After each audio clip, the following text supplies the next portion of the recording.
Sonja Shaw, thank you so much for making time for us. I am extremely grateful to be here with you. Our parent group all over California, our groups love you, so thank you.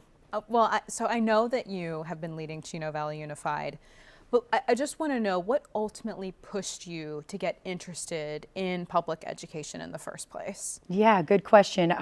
Growing up, I always wanted to be a mom. That was like my main goal. Going back to my childhood, just being a mom was such an important thing for me.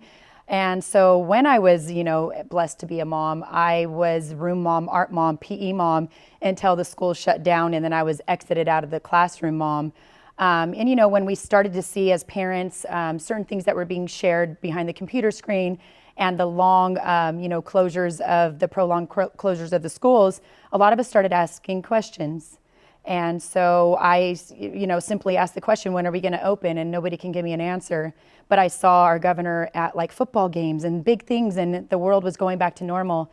And so with that said, I started to reach out and go from person to person until somebody would just give me an answer. And when I found out nobody had an answer and nobody had a plan, it ignited something into, my soul of like, hey, what's going on? And then Ashley, I saw them start to attack parents' rights, our constitutional rights to be involved. That was a huge factor. And then I started to see, them go after my daughters in their sports and their locker rooms. So it really just all started to start from that point, and it went beyond that after I started to learn more as I started to seek the answers that most parents in California so desperately were needing and asking. So essentially the pandemic really activated you. I didn't know, I was never involved in voting, I admit it. I now tell people we have a moral obligation. These people are making decisions on our daily lives and more importantly about our children, our most precious gifts. So when I started to see the decisions they were making, I just couldn't sit back. I'm not one to sit there and complain. I'm one to see, okay, what solutions do we have? And if we don't, let's provide the solutions. So at first, I want to get into really the news of the month, which is that the Superintendent of Public Instruction, the office you're running for, will no longer oversee the Department of Education starting in January when you may be taking office if you are elected. What is your reaction to that, and how do you plan to confront it? Yeah, so I'm not surprised. I've seen them do these things prior, even in my position as school board president, when we are doing what we were duly elected to do. The governor and the majority of legislators will come down, just like with our, parents' rights to know policies.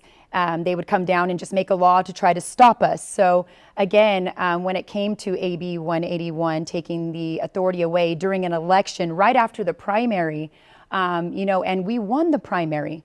And when I saw that, I was like, this is the biggest power grab in California. And I really hope that parents see now exactly what I've come to know the last 6 years. It was an egregious attack on our Constitution here in California. And it was also an attack on the will of the voters, because we have a movement running behind and on the side of me and in the front of me when we have people just rising up and paying attention to these offices that they technically and usually don't pay attention to. So for me, I wasn't shocked, but I also am very disappointed. Change is coming. They know that.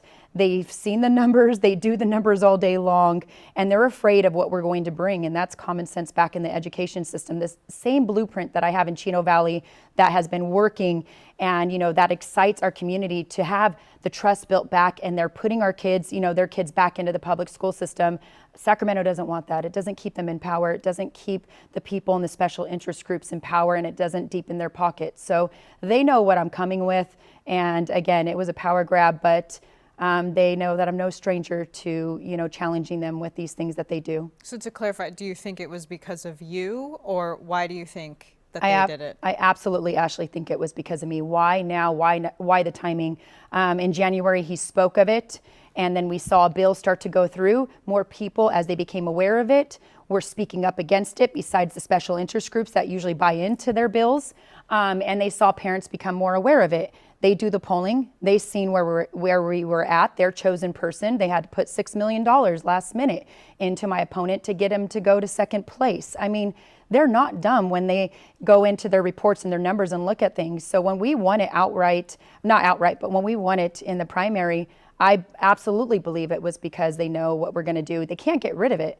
the voters have said 4 times, and you've covered this, that they want somebody accountable in this seat. It's a constitutional seat, and we ran with, knowing what the seat was involved and the authority that they had with it.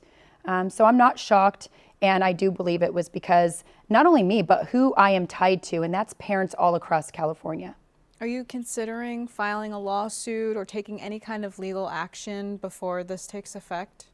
I can't speak much to it, but of course, I'm no stranger to, going against and challenging them when they do unconstitutional things here in California. And so, yes, I am exploring that. We are talking to attorneys. And my goal, though, Ashley, is to win this seat so we can have somebody in there to start to be the voice of education here in California and direct the ship back. So, yes, God willing, I get that seat. We will be exploring every opportunity continuously to challenge them for the unconstitutional power grab. And to circle back to, I know with you thinking that this is because they don't want you in this seat, or they don't want someone like you having power over the Department of Education. Superintendent of Public Instruction Tony Thurmond is also against this, has spoken out against the governor. You don't think it's in the realm of possibility that this could be the result of the relationship between the current superintendent and the governor at this point? Like, is that off the table for you? You don't think that's possible? I don't think that's possible. I think that they've used him for the time that they needed him, and now they're disposing him. His time's up. He termed out. Why do they need him any longer? He's not running. He termed out in the assembly, I believe, because he talks about how many years he served there. He termed out in the state superintendent seat. What would Tony bring value to their movement? He doesn't. So I've seen them do that to their own. They eat their own. And also they are not protecting the will of the voters and the people here in California. So ultimately, with the way this office is structured, I mean, as you campaign and plan to run for this, what do you intend to do? What are some of your initiatives for public education at this point? I'm excited you asked. It's exactly what we're doing in Chino. When I got in there, of course, people were kind of in our staff were like, what is, Sonja going to come in and do? Because I was very vocal in our school board meetings. I told them change is coming. I was very clear on what I was focused on, making sure parents had a seat at the table. We know kids do best when parents are involved, making sure our locker rooms and our bathrooms were safe for our daughters. And I also said, we're going to focus back on reading, writing, and math. I'm very passionate about technical career. All these things to say, when I sat with our superintendent, I said, what is your vision? Because the board is the boss of the superintendent. We switched our majority of school board that we didn't believe were pushing education in the right direction, that aligned themselves, unfortunately, with our governor and the majority of the legislators here. And I asked him, what is it that you weren't supported in? And he told me, focusing down and boiling down the standards. There's so many standards in education, and making sure that we identify the essential or critical, whatever people want to call them, and then pushing our, PLC, that's professional learning centers, our communities, making sure we're looking at data. We're very data driven in Chino Valley, making sure our teachers are supported. The money's in the classroom. And I said, okay, this sounds exciting, but show me. We spent a year walking classrooms. He showed me how it works. He showed me, I attended the trainings for teachers, admin, staff. I've read, books that he was interested in. And with that, when we switched our majority, our board supported it. And look at the numbers. We have the blueprint. Even Stanford identified Chino as a recovery model since COVID. And the majority of districts in California, unfortunately, are not going in that same direction. That's the same thing that, they know that I would bring. And we don't need more money, Ashley. They keep asking for more money for these special interest groups. And I'm saying we have enough money. Let's use the money, put it in the classroom first. Make sure our good teachers are supported, our parents are heard, and our kids are thriving. That threatens everything they're doing. So specifically, if elected superintendent, what's the first course of action you would take? Well, number one, it's no secret, making sure our girls, that we follow federal Title IX, do not have to face a boy in their locker rooms in their sports.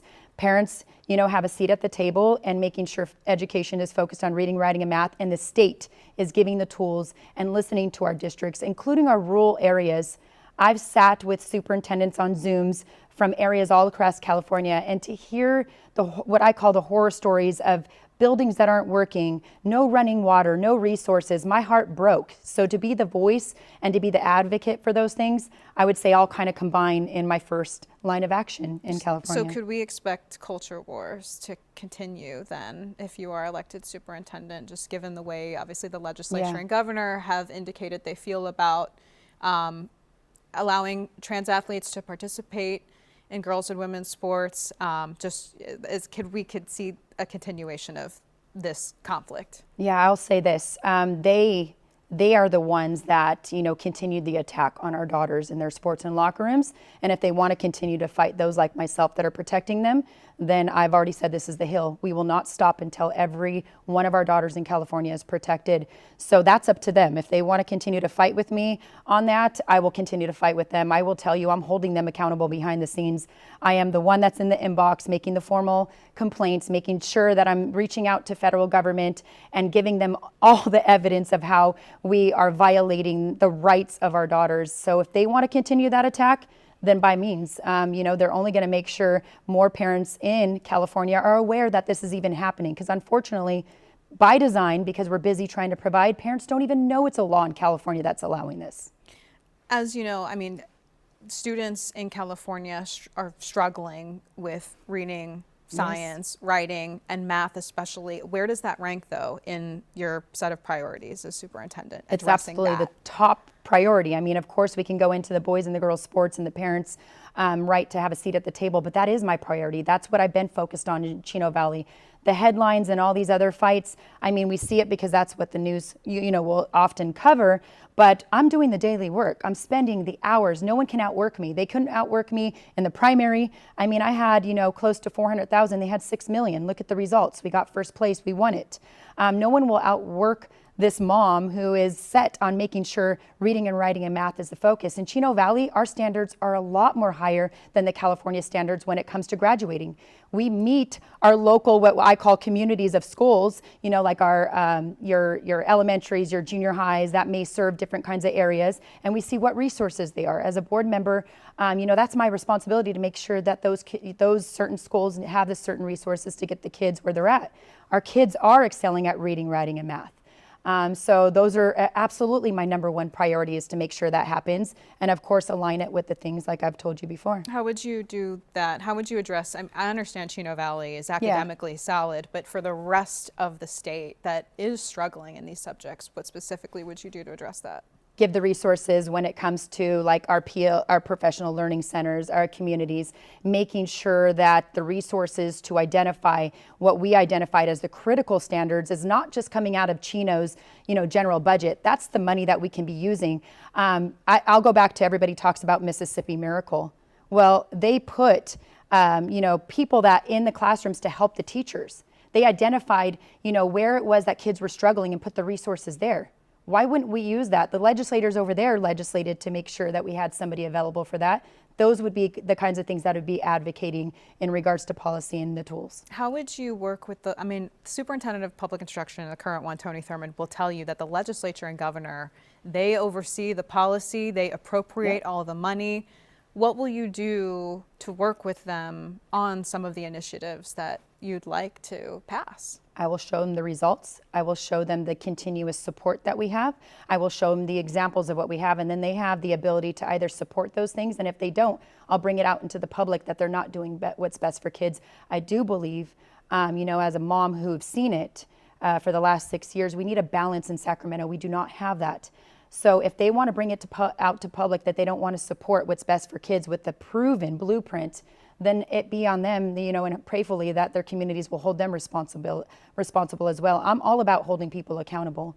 And you need somebody in that seat to be able to even bring it to light so us in our local communities can hold these people accountable. Right now there's no accountability because they do everything in the dark, or they do it on a Friday and pass it on a Monday when nobody can get involved and bring awareness to these things. I will be bringing it to awareness like you've never seen in California history. Voters have continued to send them to public office, and right now, I mean, as you know, Democrats out-register Republicans 2-1. The Republican Party has endorsed you, even though this is a nonpartisan office. You won't see Republican next to your name. But for people who worry about your party affiliation, what do you say to voters who see you on the ballot? 80% of parents and people in California agree with what I have done and what I'm doing. If you sit down and have a one-on-one conversation with me, in our own school district, it's nonpartisan, and some of the communities, if you poll Democrat versus Republican, it doesn't favor the Republicans, but the messaging at the door, the messaging in the community, the messaging that I've sent across California with the proven track record, I don't talk the talk, I actually do the walk. I think that resonates with people. People want change. And they told me, you know, we couldn't make it past the primaries. We did first. Why? That wasn't just because Republicans. I didn't have an R next to my name. I had people next to me. And the more that I'm given the chance to actually speak to the communities and speak to the state, more people jump on board for the change that California so desperately needs. I mean, you see it, you report on it, $150 billion a year that we see spent in education, and only, you know, nearly 47% are at grade level for reading. Math is in the 30s. And we keep going on this downward spiral, but yet we have somebody willing to step in and say, hey, we have the blueprint, we have the tools, let me in and let me be able to have the chance to change. That resonates with parents. I'm excited because they try to divide us by Republican and Democrat, but I'll tell you, Ashley, prior to 6 years, I wasn't involved in politics. I didn't know what the Republican Party was, the Democrat Party was. It was the Republican Party that opened their door when I was a mother, knocking on every single door, including Newsom's, including the state superintendent's door, you know, and they were closing the doors. They were the ones that opened it. And they were the ones that say, we want to protect parents' constitutional rights. So I chose a side, but in the long run, I still hold everybody accountable. I still make sure that parents have a seat at the table, and that's what I'm excited about. Let them try to divide. I believe I'm the unity candidate when it comes to bringing the majority of Californians together for common sense. You have 2 older teens. I want to ask you, is there anything you think state leaders have done right on education? They've showed us that they don't focus on education. I mean, other than, you know... You don't think there's anything that our state leaders have done well when it comes to public education? That's tough because local, I think we do well, because we're fighting back. I do say with community college, you know, look at my daughter had an opportunity to go to community college to be a firefighter, and she's currently attending those programs. So I'm grateful for that, I could say.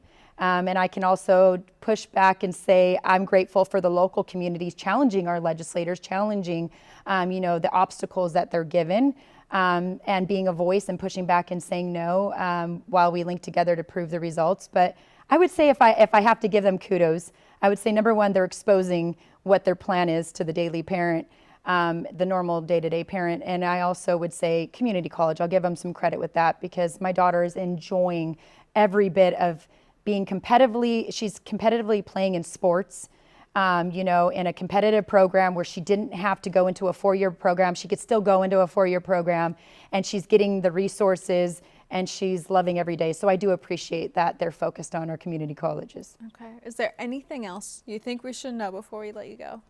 I mean, I'm sure this isn't going to be the last time we speak, but I would just tell people, look at people's track record. We need change. We need to keep linking arms. That's what I'm saying, fighting the good fight.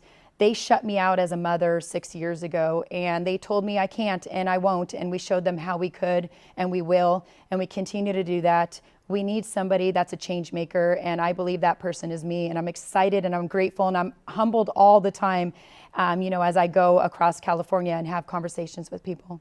All right, Sonja Shaw, we really thank you for your time and your insight. Thank you. I appreciate this.